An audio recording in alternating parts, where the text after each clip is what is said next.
Di sini ada yang udah pada tahu soal permasalahan atau kasus daycare di Jogja? Sebelum kita langsung nyemplung ke sana, biar gue jelasin dulu apa itu daycare. Daycare itu basically ada tempat penitipan dan juga pengasuhan anak dengan kurikulum dan juga tanggung jawab tertentu agar anak seenggaknya bisa sekalian dititipin, sekalian dididik juga gitu sama pengawas-pengawas yang ada di sana. Dan jasa daycare ini sangat amat penting gitu ya untuk orang tua yang biasanya tuh kedua belah pihak, suami dan juga istrinya itu memutuskan untuk bekerja karena kondisi ekonomi ya keluarganya yang emang mengharuskan mereka untuk bekerja. Apalagi di tengah kondisi negara yang seperti ini yang sih biaya pokok makin mahal, MBG cuma buat anaknya doang gitu. Terus habis itu ya kalau misalnya lu cuman kerja di satu pihak doang mungkin kagak tercukupi. Makanya secara terpaksa akhirnya suami dan juga istrinya itu bekerja, dan daycare ini menjadi salah satu opsi atau solusi agar seenggaknya tuh anak bisa dititipin. Kalau misalkan ya lu nggak punya saudara ataupun keluarga. Kalau misalnya semua tanya ke gue sendiri, ketika gue sama ibu negara kerja, ya gue lebih prefer nitipinnya ke orang tua gue sendiri gitu. Soalnya lebih terpercaya dibandingin harus ke ya pihak-pihak lain. Tapi ya mungkin sebagian antara orang-orang yang ada di negara ini ada yang merantau juga jadi saudaranya jauh, makanya pakai jasa daycare, dan itu nggak salah-salah juga menurut gue. Nah permasalahannya adalah di akhir bulan April tiba-tiba kita dapat berita kalau misalkan ada tempat daycare di Yogyakarta yang diduga melakukan penganiayaan terhadap anak. Lu bayangin, terhadap anak anjir. Maksudnya kan itu tujuan utamanya mereka gitu ya. Tujuan utamanya daycare dibentuk untuk seenggaknya bisa dititipin gitu ya, dan juga ngebuat anak-anak yang dititipin itu bahagia. Tapi justru sebaliknya, anak-anak yang dititipin itu justru malahan mengalami penganiayaan gitu. Nggak sedikit juga korban yang udah pada speak up. Dan pada akhirnya ini rame banget setelah polisi itu menggerbek daycare-nya di Umbul Harjo, Jogja terkait dugaan penganiayaan anak. Yang lebih mind blowing-nya lagi adalah ketika digerebek, lu bisa ngeliat hasil dari foto dan juga video penggerbekannya, dan lu bisa ngeliat ada anak-anak yang bahkan lagi diikat kaki dan juga tangannya biar mereka diem. Sedajal itu coy, udah kayak dokumentasi di web. Tapi gue nggak bakal ngasih lihat ya foto dan juga videonya karena itu privasi dari para korban. Cuman kita bakal bahas bareng-bareng terkait adanya dugaan penganiayaan ini biar seenggaknya kita bisa belajar terkait adanya pertanggungjawaban dari jasa-jasa daycare. Mereka yang emang punya jasa tersebut juga semoga dengan adanya permasalahan ini bisa lebih berhati-hati lagi. Dan untuk para korban-korban gitu ya, dan juga semoga tidak ada lagi. Untuk orang-orang yang menitipkan anaknya ke daycare bisa lebih berani lagi seketika kalau misalnya ada anaknya yang cerita sesuatu anomali gitu ya waktu dititipin di tempat daycare. Selamat datang di Ngobrolin Persoalan Indonesia bersama gue, your favorite Uncle Om Ray. Di postingan dalam Piturah pun udah ada korban yang speak up ya. Dan ini kalau misalnya lihat dari keterangannya udah terjadi di tahun 2023. Keterangan pertama korban dapat itu dari anaknya sendiri yang dititipin, cuman waktu itu ya mungkin orang tuanya masih nggak percaya tentang apa yang diceritain sama anaknya gitu. Ya kalau misalnya semua tanya ke gue apakah Dede Syam itu kalau misalnya cerita itu pasti langsung gue nggak percayain. Gue terbalik ya justru ya. Gue pokoknya kalau misalnya emang tiba-tiba lagi dititipin sama nyokap gue, terus habis tiba-tiba dia cerita gitu, gue sebisa mungkin langsung konfirmasi ke orang tua gue sendiri. Karena yang paling penting adalah bagaimana anak tersebut distimulasi nanti sama orang lain. Kita sebagai orang tuanya udah benar-benar waspada gitu ya terkait apapun yang memang bisa dilihat dan juga bisa dipelajari sama anak kita sendiri gitu. Tapi kalau misalnya pada akhirnya ada momen dititipin kan itu harusnya kita bisa memantau juga, ya nggak sih? Jadi berdasarkan salah satu keterangan korban, beliau adalah orang tua murid yang pernah juga mengalami kekerasan dan dengan bodohnya masih bertahan di situ karena janji manis yang disampaikan dengan bergelimang air mata. Kejadiannya tanggal 27 Juli 2023. Pulang sekolah, di lengan anak saya ada bekas cubitan. Saya konfirmasi ke Waya Daycare, mereka bilang itu gatal. Baru saya bilang sudah di rumah sakit untuk melakukan visum, baru mereka mengakui bahwa salah satu miss melakukan kesalahan. Dan saya dipanggil keesokan harinya untuk mereka meminta maaf dan memberikan sanksi tegas berupa pemecatan terhadap miss yang melakukan kekerasan terhadap anak saya. Yang mengerikan, anak saya didoktrin dengan entah bagaimana cara mereka untuk tidak menyampaikan kebenaran yang terjadi. Ini berbahaya banget, ngajarin anak bohong anjir. Padahal sebelumnya udah disiksa, man. Oh my god. What kind of daycare is this, man? Setelah saya berulang kali bertanya kepada anak saya, baru dia bercerita semua bagaimana kejadiannya. Sampai saya video dan saya kirimkan ke pihak daycare, mereka tidak mau mengakuinya sampai saya melakukan visum di rumah sakit. Saya pikir semuanya baik-baik saja setelah kejadian anak saya, ternyata masih berlanjut dan kenyataannya lebih mengerikan. Saya sangat menyesal tidak percaya dengan omongan anak saya, dan sekarang saya yakin selama anak saya takut dan tidak mau sekolah, pasti masih terjadi sesuatu yang mengerikan di sekolah.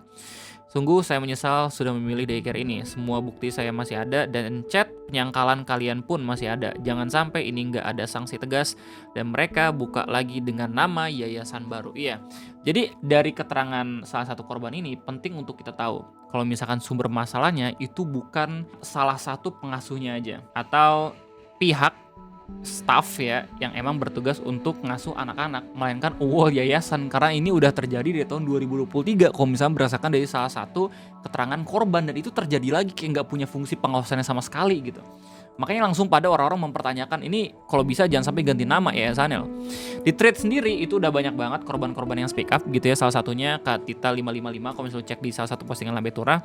Dan kalau misalnya lihat ada juga akun threads namanya Kak Ini Angel Bahagia yang dia juga nuntut gitu untuk seenggaknya yayasannya itu nggak yang langsung lari terkait permasalahan ini. Takutnya cuma ganti nama doang atau justru yang dimasalahin cuman pelaku-pelaku ataupun ya pengasuh-pengasuhnya aja. Kak Ini Angel yang biasanya buat konten-konten family bilang, Lita Arsha semalam utasku tentang daycare ini aku masih sembunyikan namanya, tapi kali ini buka-bukan aja. Apakah dari semua pengurus-pengurus yayasan selama ini nggak tahu apa-apa atau nggak tahu apa yang terjadi? Kabarnya kesejahteraan para mis-misnya juga minus ya, wajar kalau anak-anaknya jadi pelampiasan. Lalu saya penasaran, ini pengurusnya nggak punya hati atau emang nggak peduli dengan keadaan-keadaan daycare-nya kah? Masa sih nggak tahu sama sekali? Sadis dan sedih banget. Kasus ini jangan tenggelam please. Kasus ini jangan pakai damai. Satu hal lagi, justru komplain ini saya pada yayasan. Seseorang bisa kerja maksimal penuh hati itu kalau ada pengaruh besar. Bagaimana ia diperlakukan di perusahaan atau yayasan tempat itu. Kalau dibilang iya keluar dari tempat itu, ya Anda bisa ngomong gitu. Kenyataannya nyari kerja itu nggak mudah kan. Mikir nggak sampai situ. Kalau miss-missnya di depan saya juga bakal saya frontalin ya. Ini tentang anak-anak, saya juga nggak terima. Tapi yang pasti saya lakukan, pemimpin paling atas pasti saya datangi, paham kan? Oke. Orang-orang jelas pada furious ya, pada marah-marah terkait ada masalahnya, soalnya ini bener-bener berhubungan sama anak anjir. Tumbuh kembang anak, dan emang that is the whole job ketika tempat daycare didirikan anjir, untuk ngasuh anak-anak biar seenggaknya anak-anaknya bahagia, biar anak-anak itu aman. Tapi sebaliknya anjir, kok bisa sih? Ya lu kalau misalnya lihat beberapa foto-foto ya dari media nasional, bahkan di Lambe Tura sendiri itu udah langsung dikasih lihat kalau misalkan tempat daycare-nya yaitu Little Aresya udah diblokade ya sama pihak kepolisian. Dan saking ramenya ini pun udah menjadi atensi media nasional. Udah di-share juga beritanya sama Detik News. Ya, udah lebih dari 2 kalau nggak salah. Terus abis itu dari CNN juga. Yang paling penting sebenarnya dari 3 berita ini ada satu berita yang kita bisa ngelihat tanggapan dari KPAI. Di mana ini lembaga yang harusnya menjadi fungsi pengawasan apapun yang berhubungan dengan usaha anak-anak ya. Di mana KPI bilang daycare Lita Arsha ditutup permanen buntut kasus kekerasan. Kita bakal baca bareng-bareng berita ini. Jadi polisi sudah menetapkan 13 orang sebagai tersangka dalam kasus dugaan perlakuan tak manusiawi di daycare Little Aresya di Umbul Harjo, Kota Jogja. Komisi Perlindungan Anak Indonesia (KPI) berharap daycare Lita Aresya ditutup permanen, di mana ada perlindungan dari LPSK atau Lembaga Perlindungan Saksi dan Korban. Karena ada beberapa keluarga anak korban yang didatangi orang tak dikenal. Lu bayangin, udah digerebek tapi tetap aja ada pihak-pihak yang ngedatengin korban. Agar seenggaknya ya mungkin pengen coba untuk damai jalur tertentu gitu ya. Dan tentu saja KPI berharap agar daycare ini ditutup permanen, ujar Komisioner Komisi Perlindungan Anak Indonesia Diah Puspitarani kepada wartawan. Tanggal 27 ya, hari ini banget waktu gue buat video ngopi. KPI berharap ada evaluasi pengelolaan daycare di Kota Yogyakarta. Evaluasi itu dengan mendata daycare yang sudah berizin atau belum, serta melakukan pembinaan kepada semua daycare beserta pengelolanya. Guess what? Little Aresya, berdasarkan pendapat dari Wakot, itu masih belum berizin.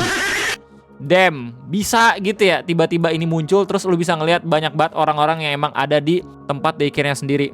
Udah ada pengurusnya bahkan, damn. Oke, lanjut. Yang kasihan mana coba? Yang kasihan itu orang-orang yang justru kerjanya tuh baik-baik aja di sana gitu, tapi tiba-tiba kena juga gara-gara ya tempatnya emang bermasalah dari awal gitu loh. Lu bayangin kalau misalnya lu anak baru ya, emang kerjanya itu baik-baik, terus habis itu udah disukain juga sama anaknya, tapi tiba-tiba kena juga gara-gara ya emang the whole place itu yang bermasalah. Beberapa daycare bermasalah yang ditangani KPAI memang mereka beroperasi untuk orientasi bisnis saja dengan tidak mengindahkan aturan apalagi izin pendirian. Dan biasanya daycare seperti ini juga abai dengan masyarakat sekitar, tidak izin tokoh masyarakat atau perangkat desa. Kalau menurut aturan pendirian harus seizin dinas pendidikan setempat dan pemerintah kota atau kabupaten setempat, terang dia. Dia memandang kasus kekerasan di Little Aresya lebih sistematis, artinya seolah-olah ada SOP bahwa anak-anak pada jam tertentu mendapatkan perlakuan kaki atau tangan diikat dan orang tua tidak boleh melihat langsung. Damn, udah kayak diatur gitu ya secara agenda, ya ampun. Serta dilakukan masif oleh pengasuh, maka seolah-olah sudah ada instruksi demikian. Maka perlu ditelusuri sampai pada pimpinan dan pemilik yayasan karena kejadian ini sudah agak lama berulang dan intens. Diberitakan sebelumnya polisi menggerebek daycare di tanggal 24 April. Petugas saat melakukan penggerebekan mendapati anak-anak dengan kondisi terikat. Rata-rata korban berusia di bawah 2 tahun. Polisi kemudian mengamankan 30 orang dalam penggerebekan. Anjing, kalau misalnya anak gue yang emang ketahuan kayak gitu udah gue gerebek sih. Soalnya gue pukul lah sekali 2 kali. Anjir, bodo amat gue kena hukuman ringan gitu. Soalnya anak gue itu anjir udah gue percayain, udah gue bayar gitu ya. Elah sorry banget kalau misalnya gue tiba-tiba emosi ya, maaf ya. Jadi udah ditetapkan tersangka juga. Dan kita bisa ngelihat bagaimana perkembangannya, apakah yayasan itu bakal ditutup atau kagak. Tapi udah banyak banget pihak-pihak yang emang minta gitu untuk yayasannya jangan lari dari permasalahan ini. Jangan sampai cuma gara-gara pelaku atau stafnya yang menjadi tersangka yayasannya bisa cabut. Oke, itu topik yang pertama. Sorry banget agak sedikit berat gitu ya, ngomongin soal bagaimana ponakan-ponakan kita ya, anak-anak kita di Indonesia emang sebagian mengalami kekerasan di tempat yang seharusnya itu aman gitu, di daycare. Kita bakal masuk ke dalam topik yang kedua. Ini rare moment dari pemerintah. Jadi pemerintah baru aja buat peraturan baru dari Kementerian Kesehatan, di mana produk-produk yang emang ada gulanya itu bakal dikasih label Nutri Level. Itu jadi kalau misalnya gulanya udah banyak, lu bakal dikasih tahu gitu ya lewat label, oh ini D nih. Berarti ini kalau misalnya lu sekali minum udah bisa langsung boncos diabetes gitu. Atau C atau A yang masih aman dan segala macam. Dan ini diungkapkan langsung sama konten Instagramnya Kementerian Kesehatan, Menteri Kesehatannya, Pak Budi. Ya, lu bisa lihat sendiri bagaimana beliau ngejelasin soal Nutri Level. Matcha frappe 1 gelas seperti ini. Ini penting banget dan menurut gue ini salah satu kebijakan yang sangat langka bagus buat kita ya sebagai konsumen. Apalagi buat gue ya, orang tua yang umurnya udah 30 tahun. Asal-asal minum tiba-tiba ya langsung aneh aja badan gue reaksinya ya ini. Sebabnya gula ini coy. Adalah batas sehat dikonsumsi gula sehari untuk. Sekarang saya resmi mengeluarkan Nutri Level seperti ini untuk menjelaskan berapa banyak gula yang ada di masing-masing minuman. Lihat tuh, sebanyak ini, habis kali minum, udah nggak boleh minum lagi. Jadi gue bukan buzzer pemerintah ya. Gue sering banget ngekritik pemerintah apalagi MBG. Tapi kebijakan ini secara objektif is a good shit. Nanti setiap minuman siap saji harus memasang Nutri Level seperti ini. Ingat ke waktu kuliah? Siapa yang mau dapat nilai D? Nggak ada kan? Semuanya mau dapat nilai A. Nah oke, tapi kebijakan bagus ini pasti ada juga kritikan yang emang membangun gitu ya. Salah satunya kalau misalnya di Twitter itu udah ada postingan kritikan dari akun namanya Nakes Puskesmas, di mana ngerespon bagaimana kebijakan dari Pak Menteri Kesehatan ini. Mereka bilang, kejar apa sih Pak? Kayaknya buru-buru amat ya diresmikan Nutri Level ini. Padahal bayangin dasar regulasinya aja masih sebatas keputusan Menteri Kesehatan, masih KMK. Jadi mungkin secara peraturan ini masih lemah ya. Yang artinya masih bersifat kebijakan sektoral kesehatan. Peraturan BPOM aja untuk produk kemasan belum diresmikan itu. Dicari-cari juga belum ada tanggapan resmi dari Kemenperin dan juga Kemendak soal ini. Jadi ya mungkin banyak banget orang-orang yang masih menganggap kalau misalnya ini kebijakan konten doang gitu. Dan kalau misalnya dilihat dari bagaimana aturannya, terikat atau kagak, ya justru mungkin masih banyak produk yang kagak pengen melakukan ini karena basically secara peraturan masih belum yang terlalu kuat. Kalau berkaca dari aturan kemasan rokok misalnya, dasarnya kuat banget itu. Dari peraturan pemerintah PP kemudian diturunkan dalam peraturan teknis masing-masing kementerian terkait. Karena tanpa PP sulit rasanya jadi kebijakan besar yang memaksa perubahan pasar. Jadi baik lagi, konten ini meskipun udah di-upload gitu ya sama Pak Menteri Kesehatan, tapi secara peraturan masih belum kuat. Jadi ya mungkin beberapa produk-produk meskipun udah disuruh tapi bisa aja nggak ngelakuin karena basically secara peraturan itu belum kuat. Tapi tetap yakin ini kebijakan populis banget di sektor kesehatan dan harusnya sangat didukung. Tapi yang dibutuhkan masyarakat juga bukan sebatas hype dan seremonialnya aja, namun menanti penerapannya segera di lapangan. Jadi ingat lagi kan dulu kasus CKG yang tiba-tiba diresmiin aja padahal di level puskesmas belum tahu ada program kayak gitu dan itu fatal banget. Ya balik lagi selalu ada aja yang bisa dikritik dan ini kritik yang sangat amat membangun. Jangan sampai kita cuma tahu dari internet doang tapi secara penerapan di lapangan itu justru masih belum ada dan bahkan pasar belum tahu sama sekali terkait adanya Nutri-Level ini. Dan kita bakal masuk ke dalam topik yang terakhir, ini topik sekedar hiburan. Lu tau gak sih di salah satu KUA gitu, kalau misalnya lu nikah, lu bakal dapat bonus kangkung. Dan ini terjadi di KUA Kasemen ya, gratis 1 ikat kangkung fresh khusus yang daftar hari ini di KUA Kasemen. Lu bayangin, lu nikah gara-gara pengen dapat kangkung, itu gimana ceritanya dah. Dan ini di komen serta dibecandain sama banyak banget orang-orang, terutama di Twitter dan juga di Facebook. Di Facebook itu dikirim postingannya sama Yubina, di mana ini dia nge-share screenshotan dari akun Twitter cowok suka maca dengan caption seumur hidup itu lama, jangan mudah tergoda sama kangkung 1 ikat guys. Iya. Yang namanya nikah itu nggak cuma dihargain sama kangkung gitu, tapi bener-bener hidup semati.